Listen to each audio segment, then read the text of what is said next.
Conversations with Elders, hosted by yours truly, Louis Marie Blanche, welcoming you to Glastonbury Radio 432, where we will be TED Talking in tongues with the elders of all ages, all generations, all races, cultures, and creeds. All gender, religious, or political preferences will be honored and encouraged on Glastonbury Radio 432, Conversations with Elders, where it is our treasured pleasure to roll out the red carpet of golden liquid love light to you in honor of the Queendom Come, soul dancing free to life's heartbeat drum, in honor of mother, daughter, sister, lover, priestess, goddess, friend, sharing the blessings of love's perfect stranger, Deja Vu, welcoming you to Glastonbury Radio 432.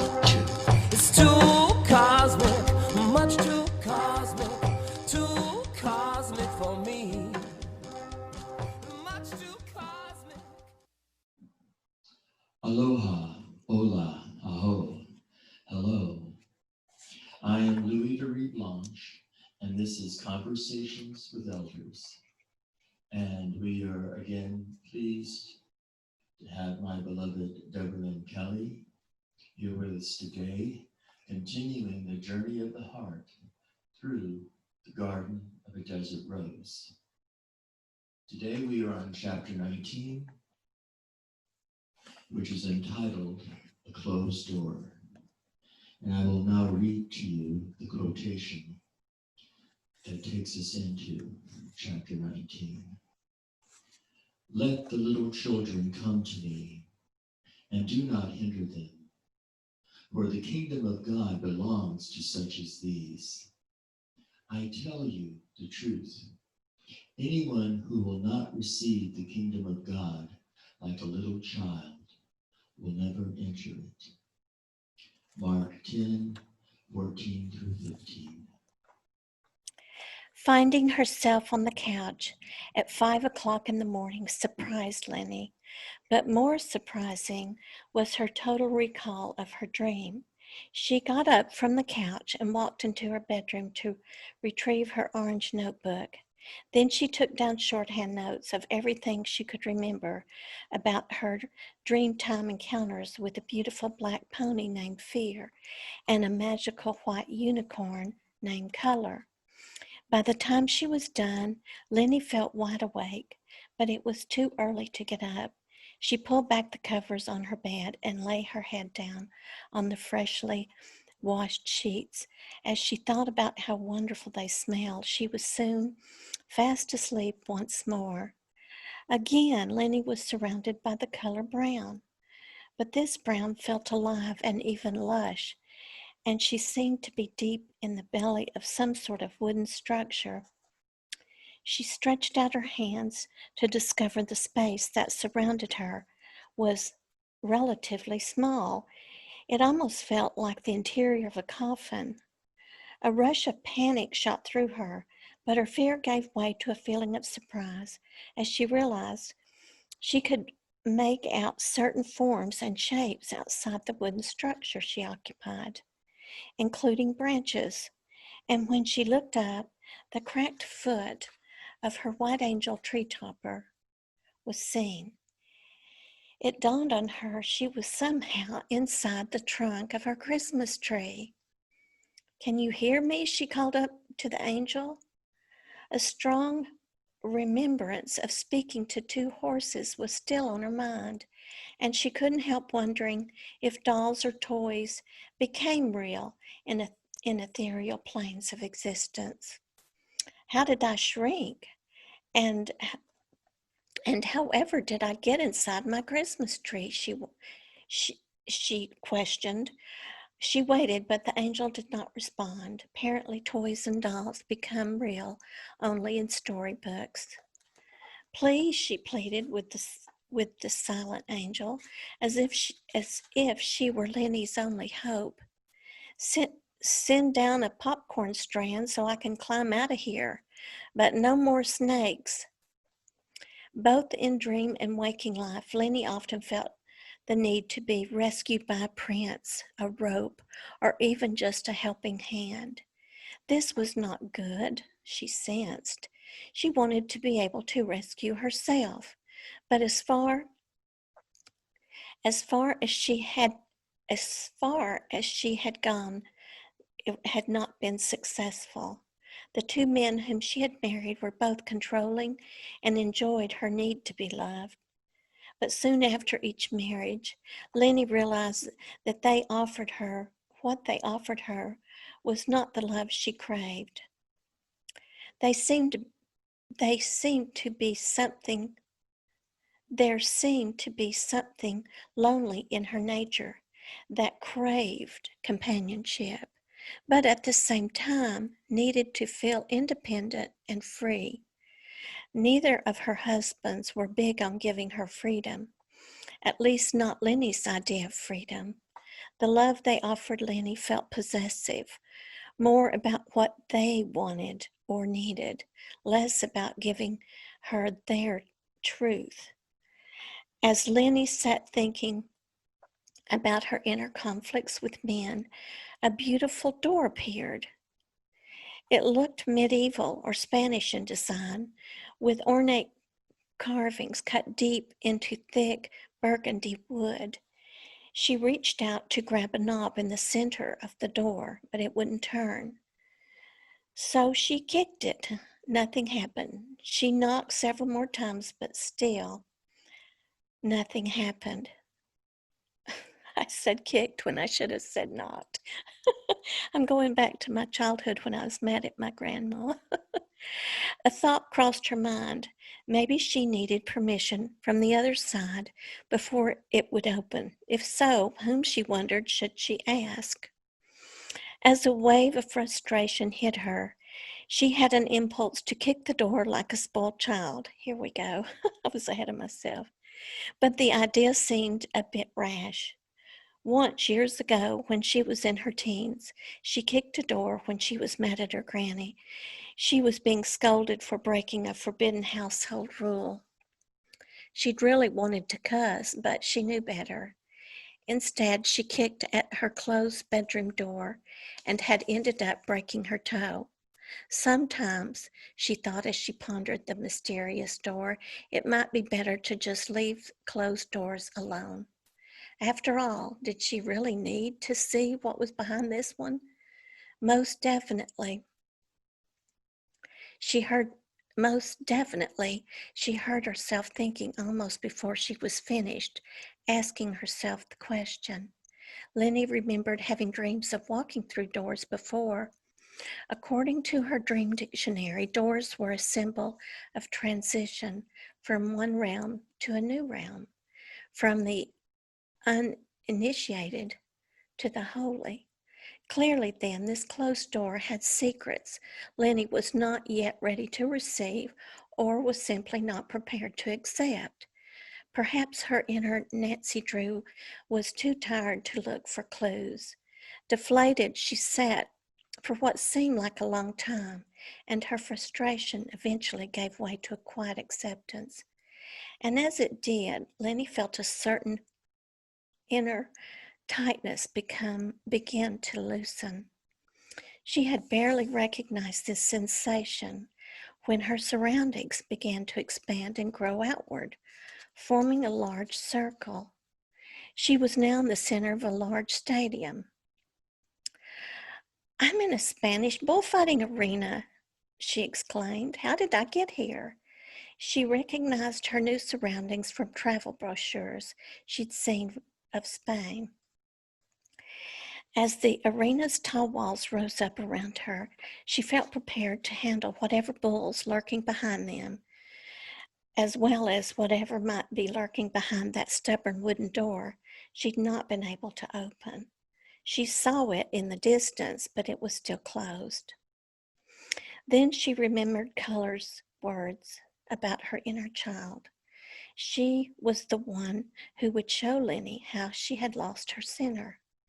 When the child felt safe, Color had told her her inner child would find Lenny. But how was her inner child ever going to feel safe when Lenny was so used to being afraid? Lenny thought of fear and the lessons her black pony had taught her. If danger did approach, fear would let her know if it was time for flight, for fight or flight. She was sure of that.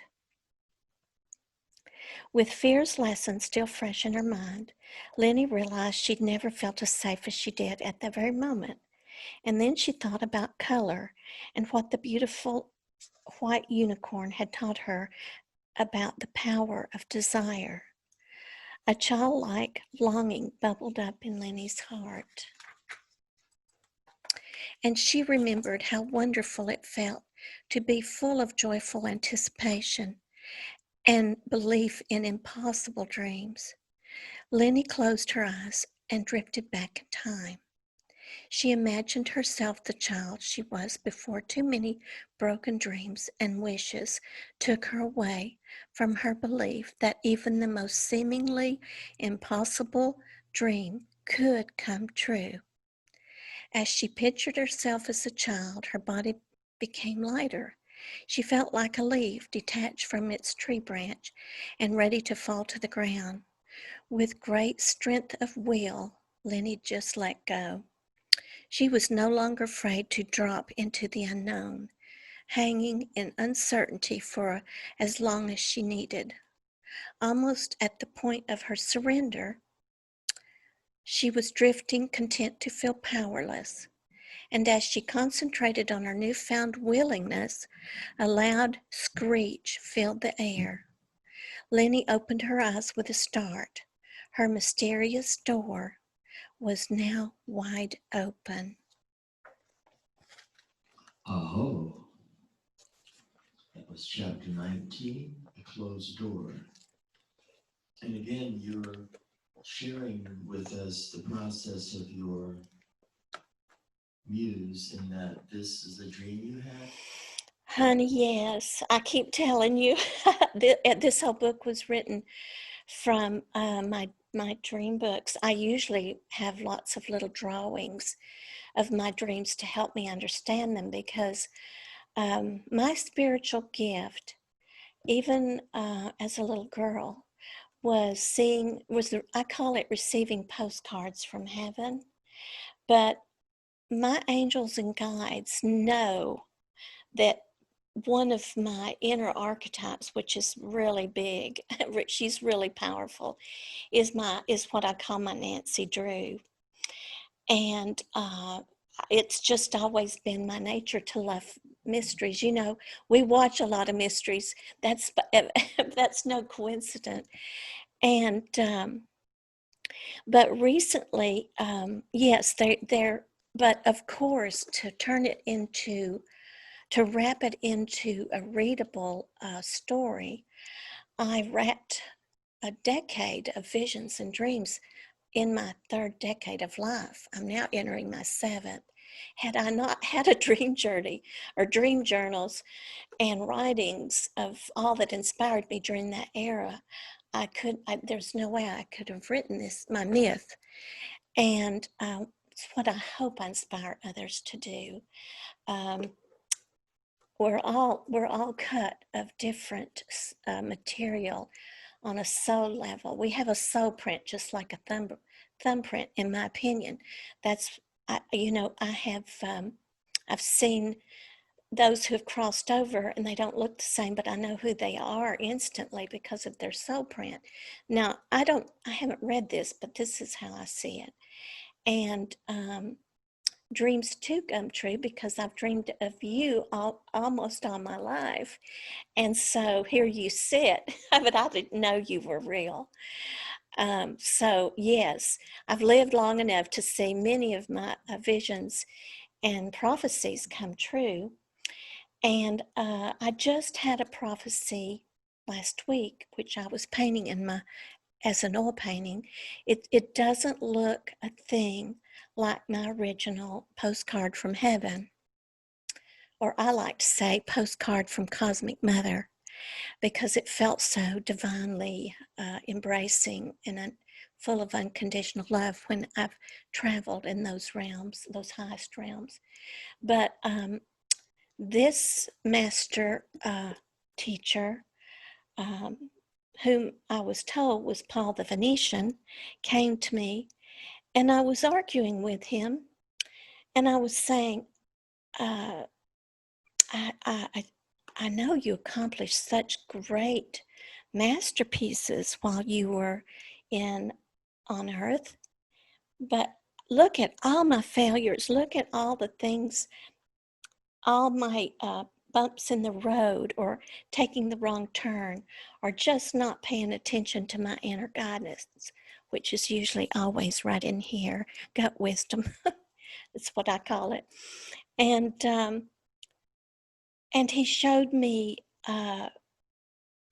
this stone tablet where it may have been many lifetimes, but each one had a sacred geometry, which you love, Louie, and I know you shared your wisdom about those. I couldn't tell you, they were so small, and the vision was very clear, but I couldn't draw them again, I don't think.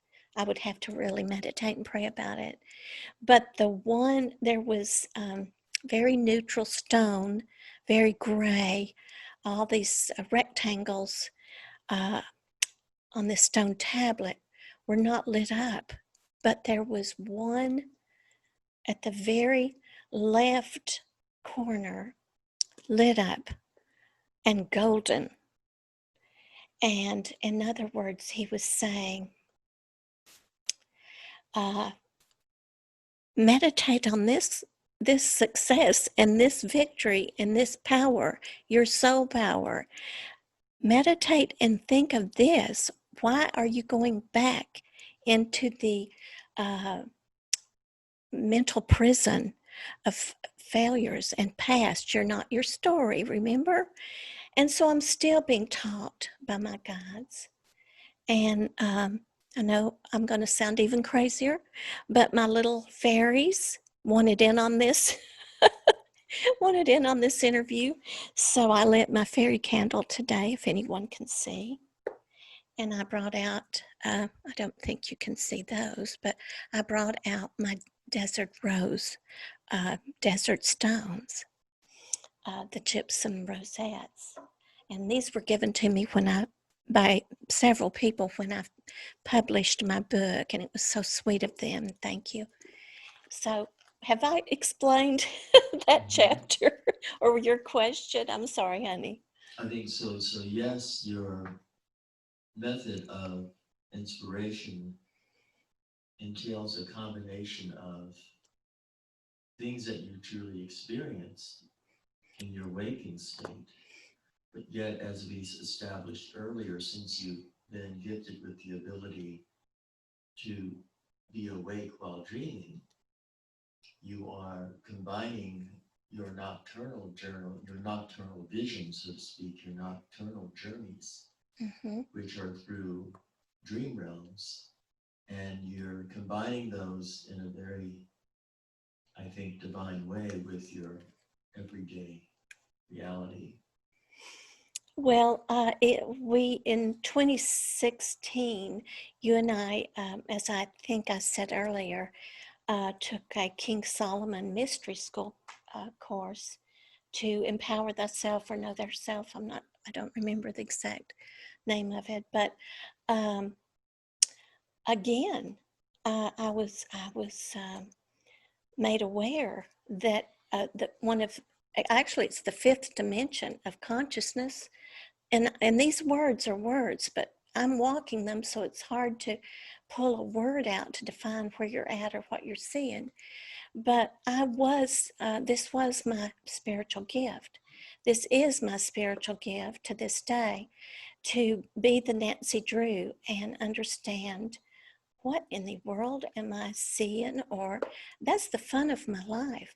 I went to that course in the back of my mind saying, okay, thank you for this gift, but I want the discernment to know what I'm looking at. They just pop before me, and my third eye opens and I get a postcard, but I don't get. This book is me untangling a lot of those visions and dreams and asking my guides and angels to help me to have to comprehend the lesson in these beautiful visions for a lifetime. I mean, I've lived long enough, honey. I've got a lot of dreams I've written down. Well, what I'm hearing is that as you walk the talk of unspoken dreams, Mm-hmm. you are unraveling the mysteries of existence. Yes. And that's a beautiful achievement. My existence, I should say. But your existence has a oneness, but also a universal grace. Thank you. I think that our oneness has a diversity that sometimes, more often than not, asks us to see ourselves in oneness while remaining actually a part of a collective universal essence. We have individual essence and we have a collective essence. Mm-hmm. And it's kind of like the ultimate poetic paradox of life.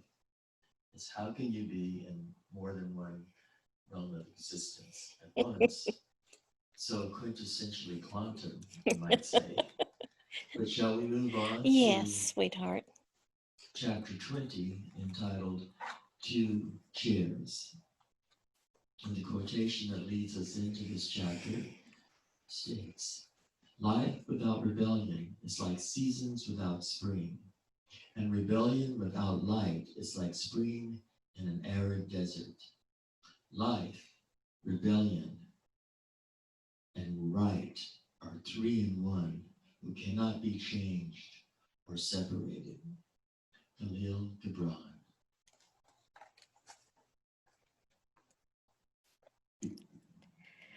Lynn rose to her feet, delighted the heavy, once unmoving door had opened. She had not kicked the door as she'd done as a rebellious teen. Back then, she had wanted to kick at rules she did not wish to follow. She'd felt the same way about the rules religion imposed too. She loved the teachings of Jesus. They embodied all that she knew to be true, but at the same time, she found a lot to rebel against in her traditional and strict Christian upbringing, where everything fun was a sin. After meeting Don, she was now filled with a passion for studying mystery schools, mythology, and the ancient philosophers of the ancient philosophies of ancient Egypt and Greece, questioning ideas and exploring the truth of all others. She realized were aspects of a rebellious nature. While impulsive emotional outbursts like kicking at doors were definitely among its drawbacks. And this time, just because Lenny had managed to keep her rebellious temper in check, she'd been able to open the mystery door. Now she was most anxious to see what was on the other side. There were only two beings Lenny hoped to meet behind the door. One was her soulmate, if such a man truly existed, and he does. The other was her inner child, whom Color had told her would help her discover how Lenny had left her center. At this moment, Lenny knew no other desire but these two. She walked toward the open door. Then, just as she was within a few feet of entering, she heard Elizabeth's voice, although she couldn't figure out exactly what she was saying or to whom she was speaking. Lenny had not expected to meet Elizabeth. On several occasions, she dreamed of visiting her children. Right now, she was more than a little curious about why her daughter might be a part of this most unusual dream. She crossed the threshold. After walking a few steps further, Lenny noticed long, dark purple shadows stretching before her and simultaneously sensed a presence behind her. Whatever was behind her was making the shadows grow longer and longer. With a strong desire to face her fears, Lenny walked straight into the shadows and turned around. Puzzled, she found herself staring at two large chairs made for giants. One was a child's high chair, the other was a wheelchair. Lenny had hoped for a spiritual treasure of profound delight, but the ridiculous sight of not one but two giant chairs made her laugh out loud.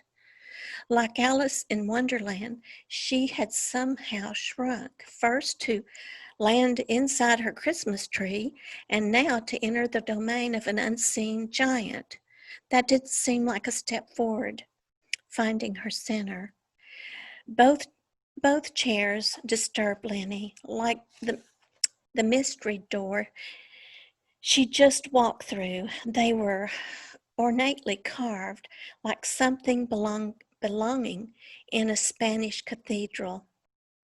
Being a lucid dreamer all her life, Lenny was well aware of the significance of certain symbols, but before she could think of anything significant, she began to have an uneasy feeling the chairs were judging her.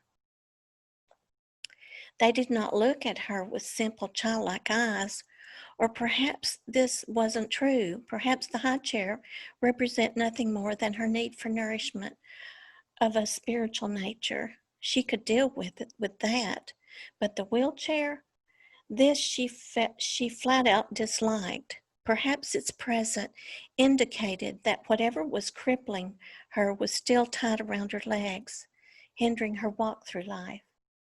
Or worse, would she been able to move under the weight of this lesson? She wondered if the wheelchair would scold her, at, as so often Granny had done when Lenny was in the prime of her rebellious years.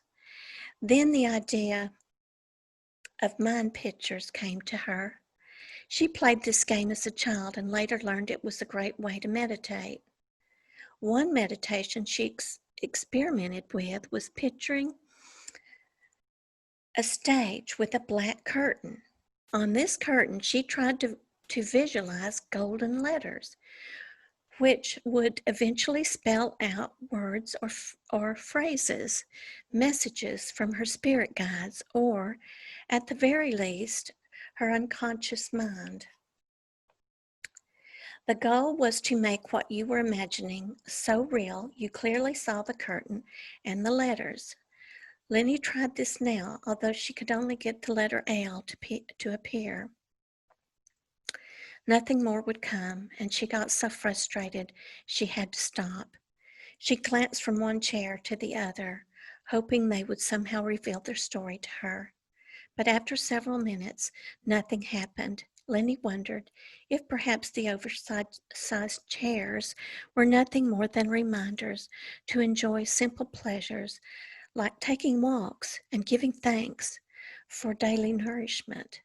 But if this was all they meant, she couldn't help but feel a little let down. She had expected so much more behind the door.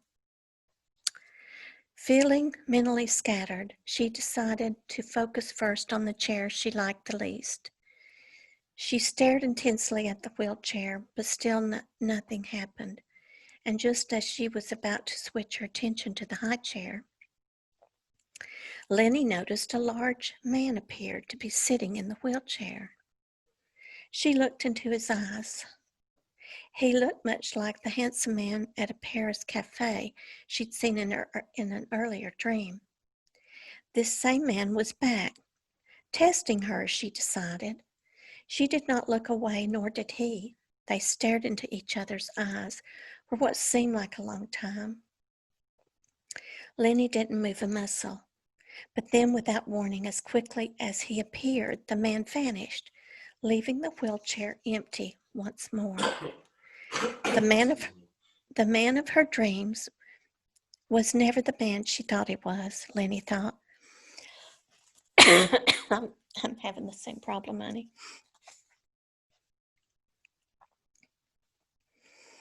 Any thought, feeling? I'm sorry. I may need water.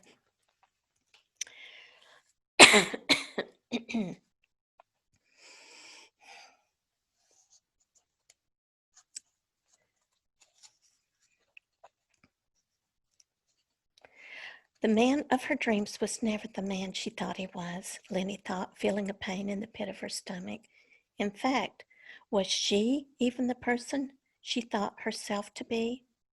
Was all her uncertainty about never getting what she really wanted, crippling her spiritual growth?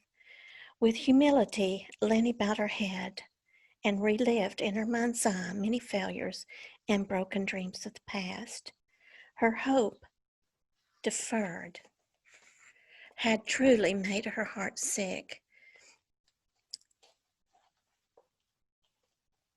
and too sick to try to solve the unsolvable mysteries of life. Lenny turned away from the chairs without knowing why.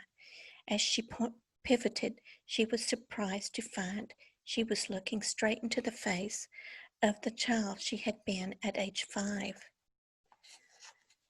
"Do not be frightened," whispered the child. "Phil will break our ray." "We have a ray?" Lenny asked, wide-eyed. "Oh, yes," child responded, smiling.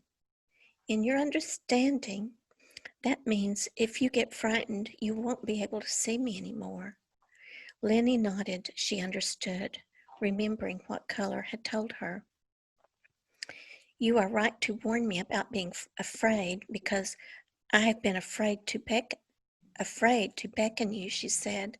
"I'm not sure I ever want to relive being 5 years old again, but I've been told it is very important to meet my inner child, if that is who you are." "I am this in you," Child said with a warm smile. Lenny recognized Child's voice as her own by its vibration, and she immediately understood why she thought she had heard Elizabeth speaking before she walked through the doorway.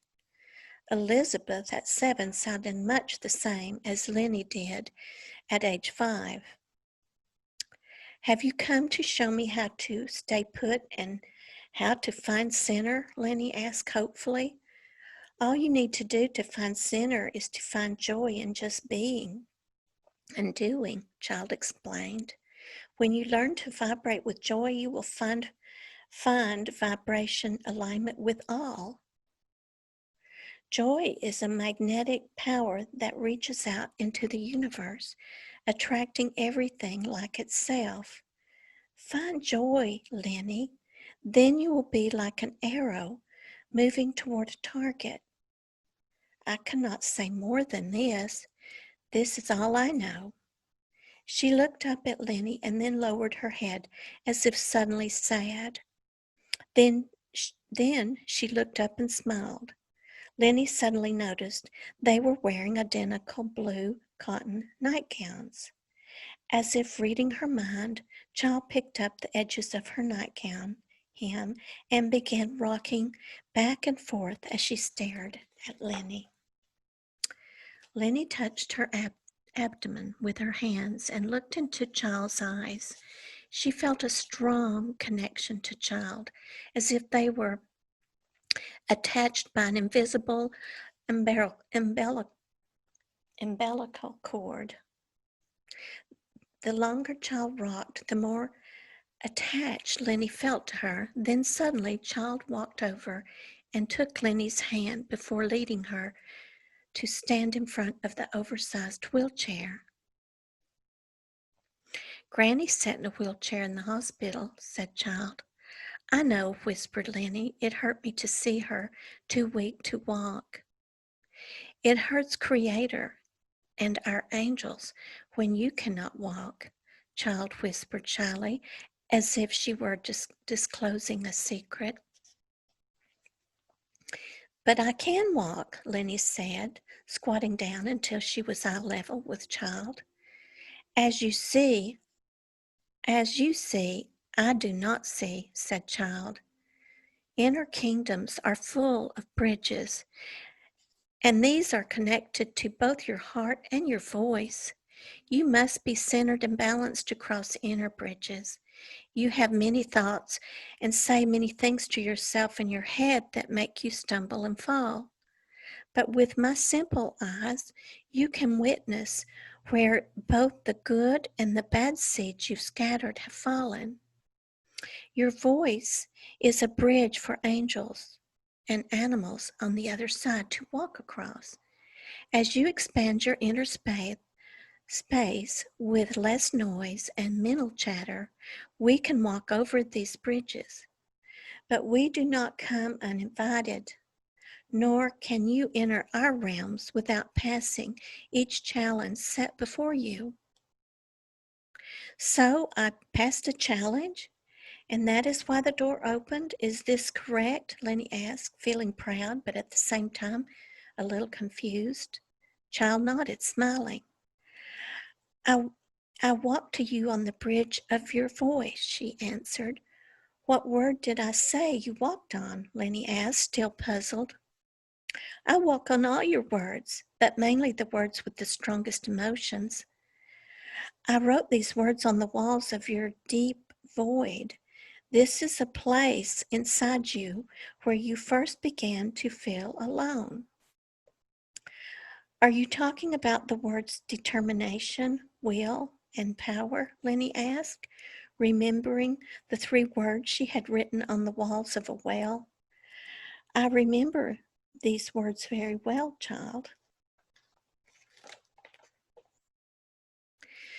Those were message words sent to help rescue you. While you live inside a physical body, you are a bridge between I am and I am not. I am not is only conscious of a physical body and all its appetites. And I am not feels lonely all of the time. I am lives as one with the universal mind, the God mind. So if I'm a bridge between I am and I am not, Lenny asked, and I am is God, then is I am not the absence of God?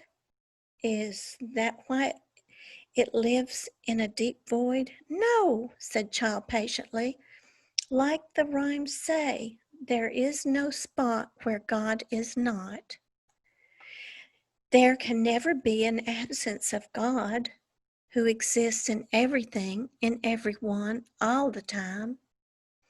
I am not is merely absent of the awareness of God's presence.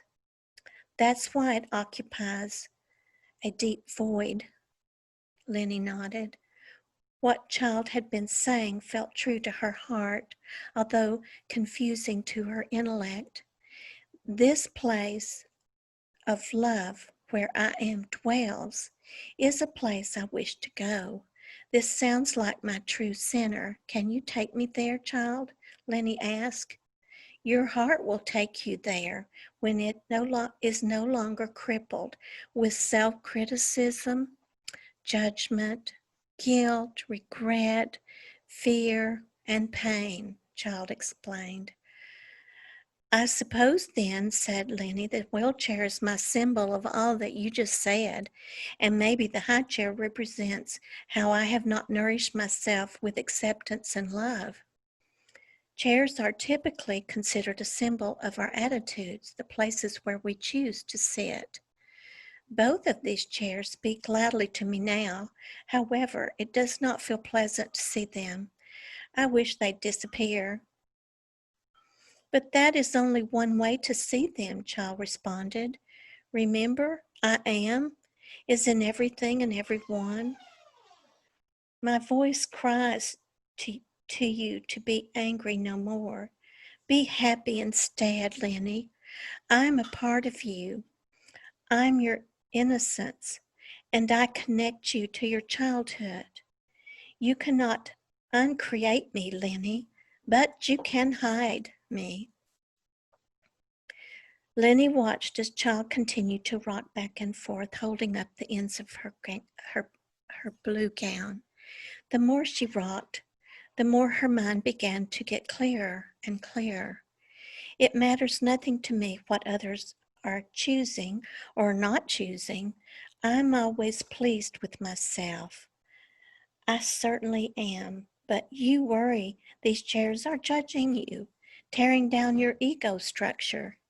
Your conscious mind, who you think you are, child continued. You like your attitudes and beliefs. You are offended when other people think you are, when another person thinks you are wrong and you feel right. This way of thinking feeds your ego, Lenny, but it starves your soul and your inner child.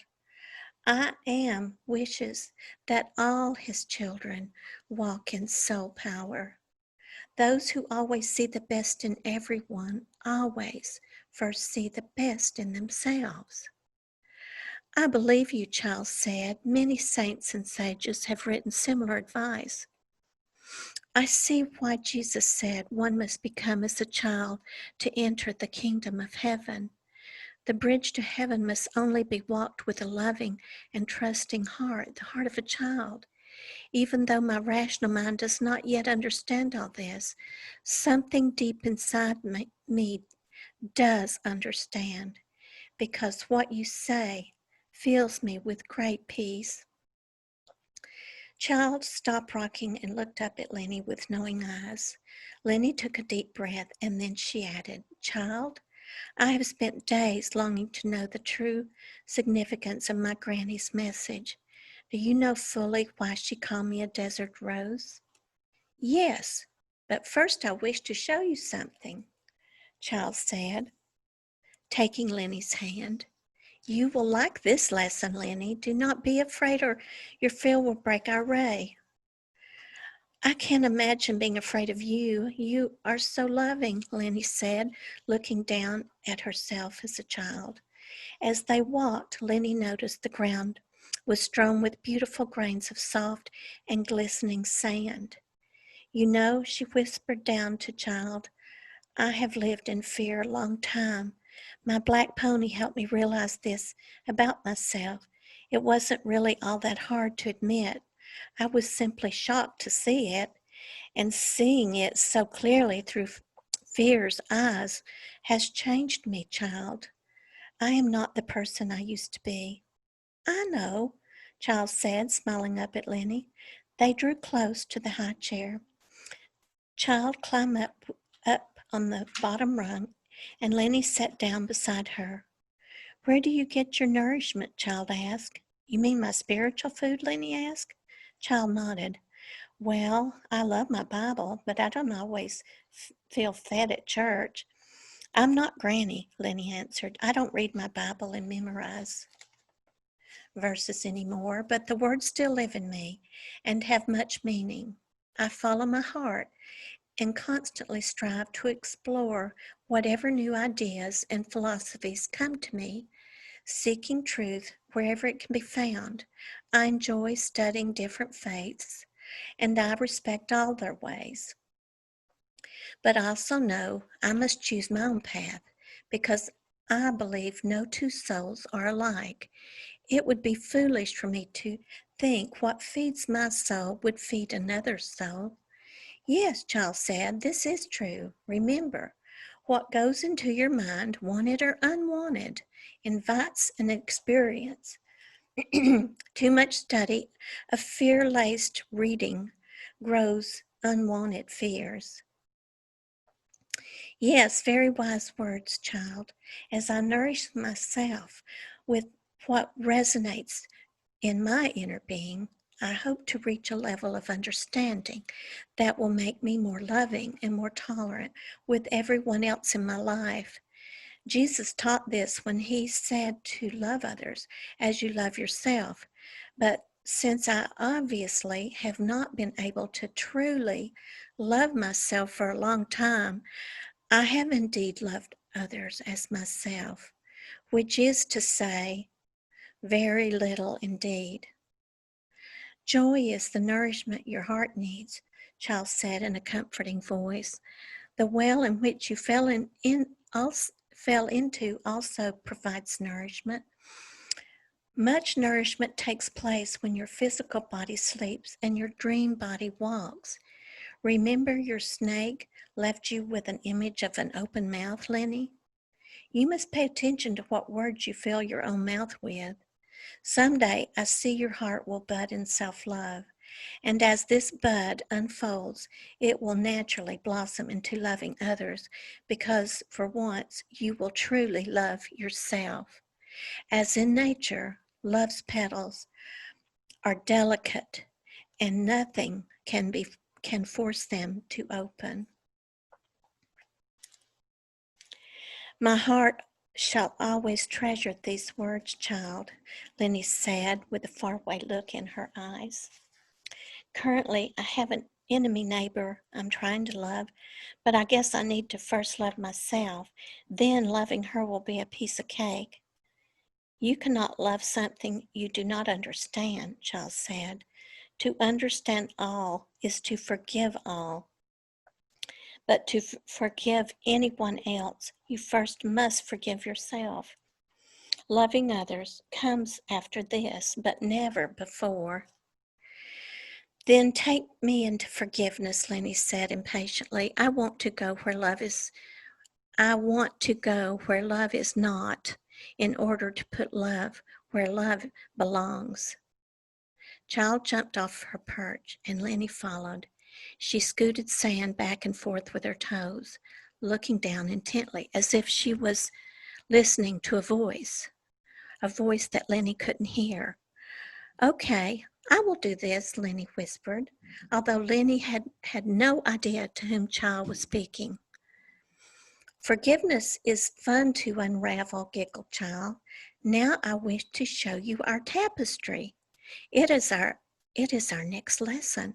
As soon as Child said these words, a bright light flashed across Lenny's eyes, and for several seconds she could see nothing but white.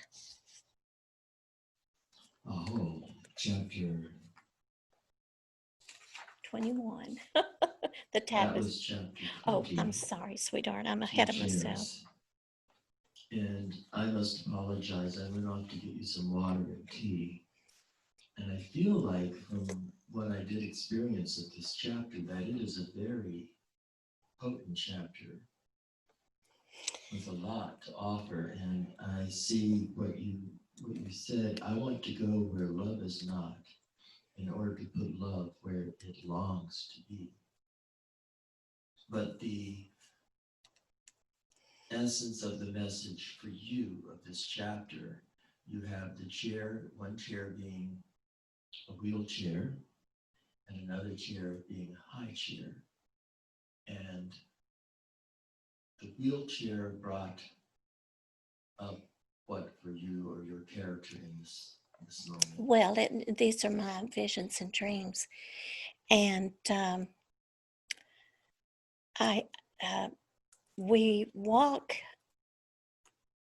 in love with ourselves, and we indeed are able to walk with joy and love. I was not walking in joy and love. I was crippled by my thoughts and judgments against myself.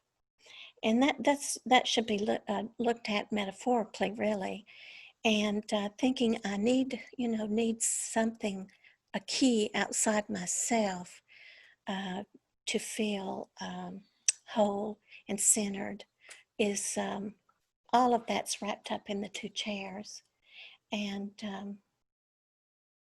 they came to me just like I said. I've shifted around a little bit, but I can close my eyes and still see them. So yes, I was emotionally crippled and needy, and wanting the male partners in my life to supply the love I didn't have for myself, actually. And if you get anything out of this, hopefully you realize that truly the way to your inner kingdom, to your center, to your God self, your perfect God mind, higher self. There's so many words now used, but whatever it is, we must truly become like children, and they don't carry their past oh, I did this, I did that wrong. It's the same thing on a higher vibrational level that last week Paul the Venetian came and told me and showed me actually. And it's the same lesson. We cannot focus on all that has been wrong with our life, where love is not. We have to focus on being love, becoming that joyful child we once were.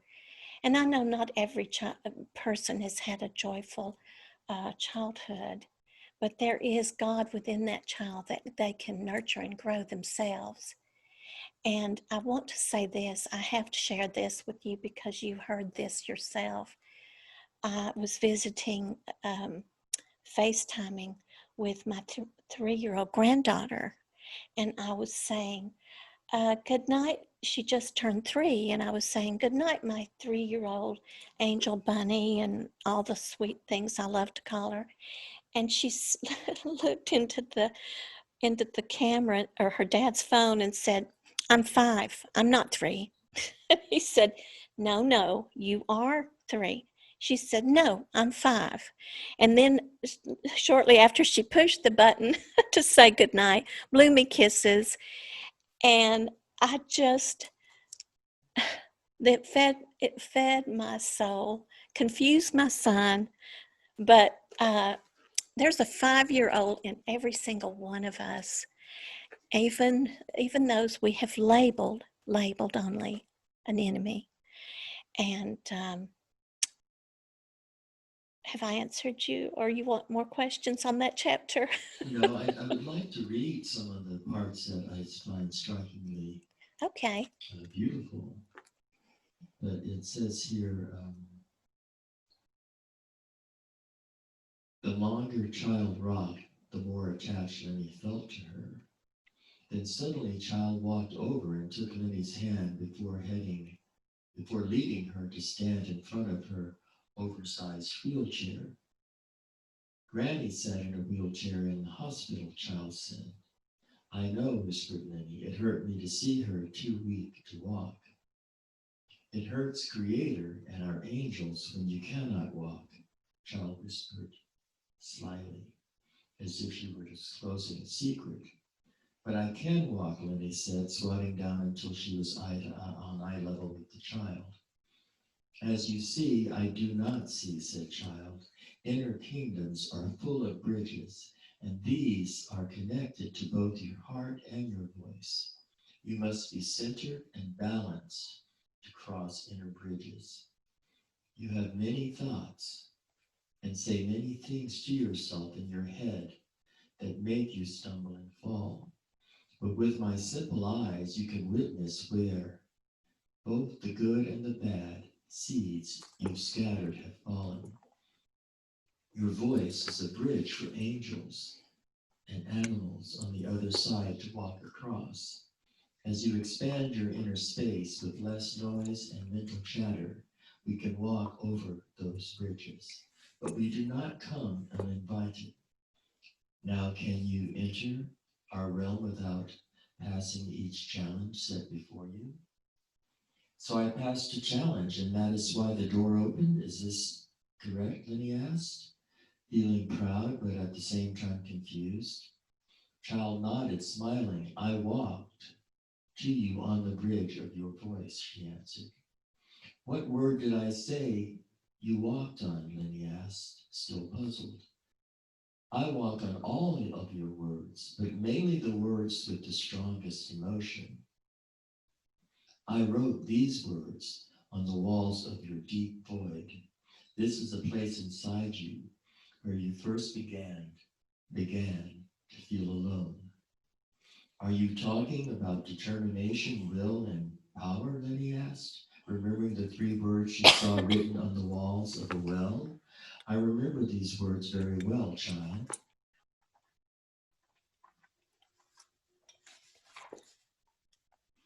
Those were messenger words sent to help rescue you. While you live inside a physical body, you are a bridge between I am and I am not. I am not is only conscious of a physical body and its appetites, and I am not feels lonely all the time. I am lives as one with the universal mind. So if I am a bridge between I am and I am not, Lenny asked, and I am is God, then I am not the absence of God. Is that why it lives in a deep void? No, said Child patiently. Like the rhyme says, there is no spot where God is not. There can never be an absence of God, who exists in everything and everyone all the time. I am not is merely the absence of the awareness of God's presence. That's why it occupies a deep void. Then he nodded. What Child had been saying felt true to her heart, although confusing to her intelligence. The place of love where I am dwells is a place I wish to go. This sounds like my true center. Can you take me there? Then he asked, your heart will take you there when it is no longer crippled with self-criticism, judgment, guilt, regret, fear, and pain. It's very, very beautiful. Again, I feel like I will go back and read this chapter, and going off to get you some tea and water. I feel like I missed some dairy, That's okay, sweetheart. Well, as I told you today, I have been not feeling well, and I said, I have determination and will, and we are going to read today. So sometimes you've got to pull yourself up and do it anyway, and that's what today's all about. Identify with this chapter today. What is that? Frank Sinatra, been a puppet, a poet, a pauper, a pawn? That's right. A pawn and a king, I've been up and down and a no one thing. But I think the gist of that lyric, although I'm forgetting a little bit of it, is that I pick myself off, brush myself off. You pick yourself off? You pick yourself up, That's brush right. yourself off, and start all over again. And with that, we will say, bless you. Thank you. This is that was chapter 20, the 2 chairs of the journey through the garden of a desert rose, as offered to us by my beloved Deborah Lynn Kelly. Thank you, sweetheart.